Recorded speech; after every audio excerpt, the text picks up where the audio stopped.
2 Kings, chapter 23. King Josiah called together the older leaders of Judah and Jerusalem.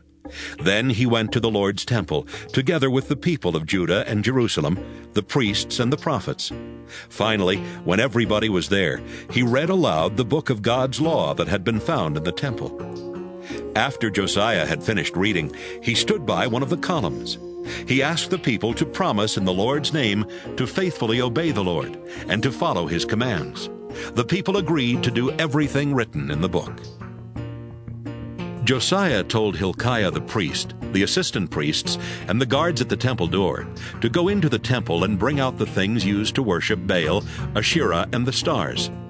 Josiah had these things burned in Kidron Valley just outside Jerusalem, and he had the ashes carried away to the town of Bethel. Josiah also got rid of the pagan priests at the local shrines in Judah and around Jerusalem. These were the men that the kings of Judah had appointed to offer sacrifices to Baal and to the sun, moon, and stars. Josiah had the sacred pole for Asherah brought out of the temple and taken to Kidron Valley, where it was burned. He then had its ashes ground into dust and scattered over the public cemetery there. He had the buildings torn down where the male prostitutes lived next to the temple, and where the women wove sacred robes for the idol of Asherah. In almost every town in Judah, priests had been offering sacrifices to the Lord at local shrines.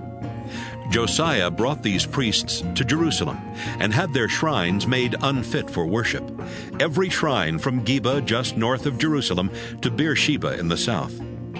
He even tore down the shrine at Beersheba that was just to the left of Joshua Gate, which was named after the highest official of the city.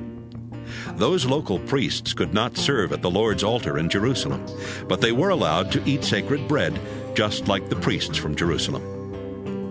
Josiah sent some men to Hinnom Valley just outside Jerusalem with orders to make the altar there unfit for worship. That way people could no longer use it for sacrificing their children to the god Molech. He also got rid of the horses that the kings of Judah used in their ceremonies to worship the sun, and he destroyed the chariots along with them. The horses had been kept near the entrance to the Lord's temple, in a courtyard close to where an official named Nathan-Melech lived.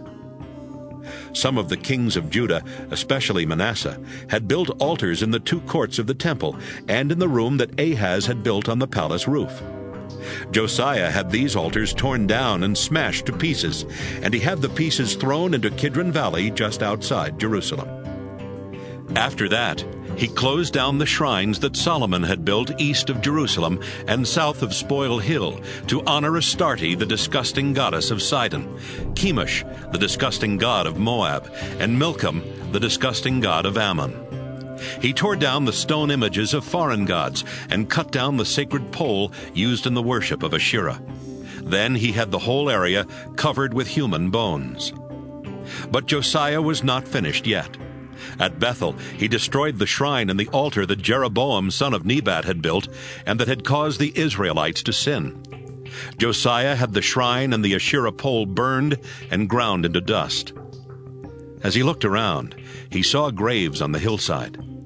He had the bones in them dug up and burned on the altar so that it could no longer be used.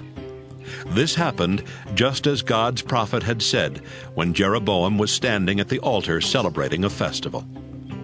Then Josiah saw the grave of the prophet who had said this would happen, and he asked, "Whose grave is that?" Some people who lived nearby answered, "It belongs to the prophet from Judah who told what would happen to this altar." Josiah replied, "Then leave it alone. Don't dig up his bones." So they did not disturb his bones or the bones of the old prophet from Israel who had also been buried there. Some of the Israelite kings had made the Lord angry by building pagan shrines all over Israel. So Josiah sent troops to destroy these shrines, just as he had done to the one in Bethel. He killed the priests who served at them and burned their bones on the altars. After all that, Josiah went back to Jerusalem. Josiah told the people of Judah, "Celebrate Passover in honor of the Lord your God, just as it says in the book of God's law." This festival had not been celebrated in this way since kings ruled Israel and Judah. But in Josiah's 18th year as king of Judah, everyone came to Jerusalem to celebrate Passover.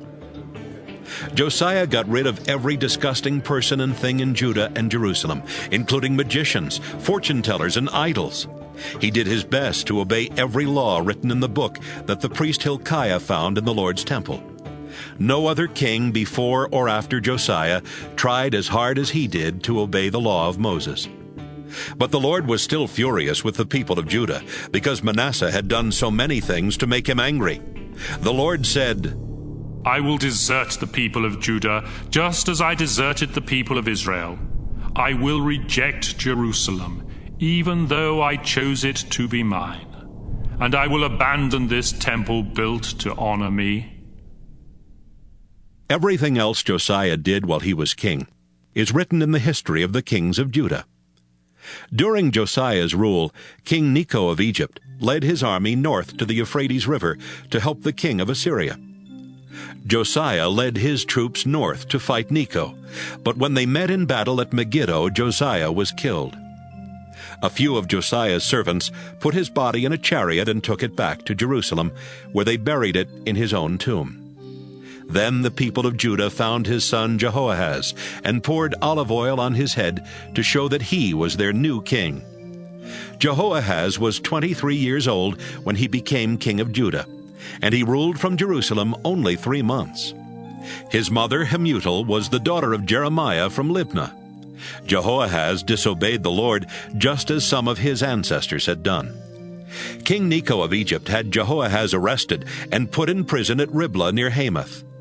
Then he forced the people of Judah to pay him almost 4 tons of silver and about 75 pounds of gold as taxes. Necho appointed Josiah's son Eliakim king of Judah and changed his name to Jehoiakim. He took Jehoahaz as a prisoner to Egypt, where he died. Jehoiakim forced the people of Judah to pay higher taxes so he could give Necho the silver and gold he demanded. Jehoiakim was 25 years old when he was appointed king, and he ruled 11 years from Jerusalem. His mother Zebidah was the daughter of Pedaiah from Rumah. Jehoiakim disobeyed the Lord by following the example of his ancestors.